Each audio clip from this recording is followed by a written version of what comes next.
شب برات میں یہ جو پٹاخے وغیرہ کسی نے پوچھ لیا اور آتش بازی حرام ہے، شب برات میں پٹاخے اور آتش بازی حرام ہے، کیونکہ یہ کوئی خوشی کی برات، کوئی برات شادی والی رات نہیں ہے. یہ برات سے مراد نجات ہے گناہوں سے اور دوزخ سے اور آفات و بلایا سے. اس سے برات پانے کی رات ہے کہ جو روئے گا، استغفار کرے گا، عبادت کرے گا، اس کو برات مل جائے گی دوزخ سے اور آفات اور بلایا سے. یہ پٹاخوں اور شورلی پٹاخوں والی اور وہ رات نہیں. اس کو سختی سے بند کیا جائے. اپنے علاقوں میں منع کریں، گھروں میں جا کے لوگوں کو تلقین کریں کہ یہ حرام کام ہے، مفت میں اپنا گناہ لے رہے ہیں. حضور صلی اللہ علیہ وسلم نے فرمایا ان 5 راتوں کی دعا رد نہیں ہوتی، ایک جمعہ کی رات اور پھر بڑی راتوں میں فرمایا 15 شعبان کی رات. حضور صلی اللہ علیہ وسلم نے ایک اور بات اس میں ارشاد فرمائی جو اصلاح سے متعلق ہے اور بڑی توجہ طلب، اس کو آپ ایک ایک کر کے اپنے دل کی تختی پہ لکھ لیں. ارشاد فرمایا کہ اس رات جو آدمی توبہ کرے، اللہ پاک آسمان دنیا پر اتر آتے مغرب کے ساتھ، غروب آفتاب جب 14 شعبان کا سورج غروب ہوتا ہے تو مغرب کے ساتھ ہی اللہ پاک اپنی شان کے لائق آسمان دنیا پر آ جاتے. وہ عرش اور فوق العرش اور لا مکان، اپنی شان کے لائق اللہ پاک آسمان دنیا پر اپنے بندوں کے قریب آ جاتا ہے. اور اس کی فجر تک اللہ پاک آسمان دنیا پر بندوں کے قریب رہتا ہے. ایک قربت تو نحن اقرب الیہ من حبل الورید ہے، وہ قربت عامہ ہے جو کسی کی سمجھ میں آ جائے اور کوئی اس کو اپنا لے تو وہ شہرک کے بھی قریب ہے، مگر یہ قربت خاصہ ہے. اور اللہ پاک آواز دیتے ہیں، ساری رات آواز دیتے ہیں، ہے کوئی مجھ سے مغفرت مانگنے والا تو معاف کر دوں، ہے کوئی مجھ سے رزق مانگنے والا تو رزق دے دوں، ہے کوئی مجھ سے سوال کرنے والا تو میں اس کے سوال پورے کر دوں. ساری رات بلا. اللہ رب العزت نے فرمایا کہ جو شخص سوال کرتا ہے، مغفرت طلب کرتا ہے، میں اس کا سوال پورا کرتا ہوں اور اس رات مغفرت کر دیتا ہوں، سوائے چند لوگوں کے. چند لوگ نہیں بخشے جاتے اس رات. چند لوگ اس رات کی دعاؤں سے بھی نہیں بخشے جاتے اور لیلۃ القدر میں بھی نہیں بخشے جاتے. ان میں سب سے پہلا آدمی تو مشرک، نہیں بخشا جاتا جب تک شرک چھوڑ نہ دے. اب ساتھ ساتھ سمجھا رہا ہوں. اس کے بخشش کے لیے شرط یہ ہے کہ وہ اس عمل کو بھی چھوڑ دے تو بخشش ہو جائے گی. مشرک جب تک شرک چھوڑ نہ دے. مشاہن کہتے ہیں جو اپنے دل میں بہت زیادہ دوسروں کے لیے بغض اور عداوت رکھے. اب اس مرض میں مبتلا ہماری بھاری اکثریت، ہر شخص کسی نہ کسی نوعیت کا الا ماشاء اللہ بغض اور عداوت دوسرے کے لیے رکھتا ہے. یہ حقد اور حسد جو ہوتا ہے اور یہ بغض اور عداوت پر جس کو خدا واسطے کا بیر کہتے، تو فرمایا بغض اور عداوت دل میں رکھنے والا اس شب برات اور شب قدر میں بھی بخشا نہیں جاتا.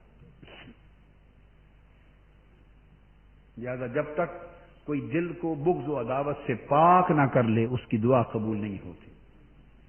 تیسرا فرمایا وقاتل نفس، اور قاتل اللہ کی مخلوق کا خون بہانے والا قاتل وہ نہیں بخشا جاتا جب تک اس کی تلافی نہ کر لے اور چھوڑ نہ دے. وقاطع رحم، اور خونی رشتوں کو کاٹنے والا، قطع رحمی کرنے والا، جو خونی رشتے ہیں ان سے قطع تعلق کرنے والا. یہ مرض بھی کثرت کے ساتھ پائی جاتی ہے کہ ہم لوگ قریبی خونی رشتوں کا حق ادا نہیں کرتے اور دور دور بڑی صدقہ خیرات اور قربانیاں کرتے ہیں، یعنی قریبی خونی رشتوں پر ظلم کرتے ہیں. اقتدار میں آ جائیں تو ان کو مرواتے پٹواتے بھی ہیں. وہ غربت میں پس رہے ہوں، ہم شہروں میں دھوم دھام سے خرچے کرتے ہیں، نیک نامیاں لیتے ہیں کہ بڑے سخی ہیں، اور قریبی غریب رشتہ داروں کے گھر چولہا نہیں جلاتے، اس کے گھر دانا نہیں بھیجتے، روٹی نہیں بھیجتے، کھانا نہیں بھیجتے. الاقرب فالاقرب، جو جتنا قریب ہے اس کا حق بھی اتنا قریب ہے. تو قریبی خونی رشتہ دار کا حق سب سے مقدم ہے، پڑوسی سے بھی مقدم ہے. پڑوسی کا حق بھی قریبی خونی رشتہ دار کے بعد ہے، برابر نہیں، بعد میں آتا ہے۔ پہلا حق قریبی رشتہ دار کا، زکوٰۃ کا پہلا حق بھی اس کا ہے، ماں باپ اور اولاد کو چھوڑ کر زکوٰۃ کے لیے پہلا حق اس کا حق ادا کریں، حسن سلوک کریں، احسان کریں، بھلائی کریں۔ تو جو شخص کہ خونی رشتوں کو کاٹتا ہے، قطع تعلق کرتا ہے، وہ بھی نہیں بخشا جاتا۔ اور پھر فرمایا وہ مسبل الازار، تکبر کے ساتھ اپنے کپڑوں کو نیچے لٹکانے والا، اشارہ متکبر کی طرف ہے۔ کیا؟ متکبر کی طرف۔ اسبال الازار یعنی چادر، تہ بند یا کپڑے شلوار ان کو لٹکانا پہلے زمانے میں یہ تکبر کی علامت تھی۔ حضور علیہ الصلوۃ والسلام کے دور میں بڑے لوگ لمبے کپڑے رکھتے، وہ زمین پر لٹکتے تھے، حتیٰ کہ کچھ لوگ خادم ان کے پیچھے سے اٹھا کر بھی چلتے تھے۔ تو یہ ایک علامت تھی تکبر کی۔ تو اس طرف اشارہ ہے استعارہ کی زبان میں کہ متکبر بھی نہیں بخشا جاتا جب تک کہ تکبر سے پاک نہ ہو جائے۔ اور پھر فرمایا وشاربن، اور شرابی بھی نہیں بخشا جاتا اس رات، نہ لیلۃ القدر میں جب تک شراب چھوڑ نہ دے۔ وقطات، اور فرمایا النمام، قطات یا نمام چغلی کرنے والا، جو پشت پیچھے غیبت کرتا اور چغلی کرتا وہ بھی نہیں بخشا جاتا۔ غیبت کرنے والا، چغلی کرنے والا، وہ بھی، یہ چغلی کی عادت بھی عام ہے، ایک دوسرے کے کان بھرتے ہیں پشت پیچھے، کہتے ہیں نہیں میں کوئی برائی کے لیے نہیں، ویسے میں کہہ رہا ہوں، میں کوئی شکایت نہیں کر رہا، ویسے میں کہہ رہا ہوں، یہ میں چغلی نہیں کر رہا، ویسے کہہ رہا ہوں، یعنی ویسے کے لفظ میں سارا ہی رگڑ جاتے ہیں۔ ویسے یہ کرتے ہیں کہ نہیں؟ ویسے ہم سب بولیے نا، ہم سب اہل ویسے ہیں، یعنی ویسے میں سارا کر جاتے ہیں، چغلی بھی اس میں، غیبت بھی اس میں، جھوٹ بھی اس میں، ویسے میں سارا ہی رگڑ جاتا۔ تو میں چغلی کرنے والا، غیبت کرنے والا بھی نہیں بخشا جاتا۔ جو ان راتوں سے، اس رات کے اندر یہ بھی اصلاح ہو گئی کہ جو اللہ کی بارگاہ میں بخشش و مغفرت چاہے، اندازہ کر لیں کہ جو قبولیت کی راتیں ہیں جس میں اللہ پاک خود بخشنے کی آوازیں دے رہے ہیں، جب ان راتوں میں بھی ان اعمال کو چھوڑے بغیر بخشش نہیں ہوتی تو باقی سال میں کہاں بخشش ہوگی؟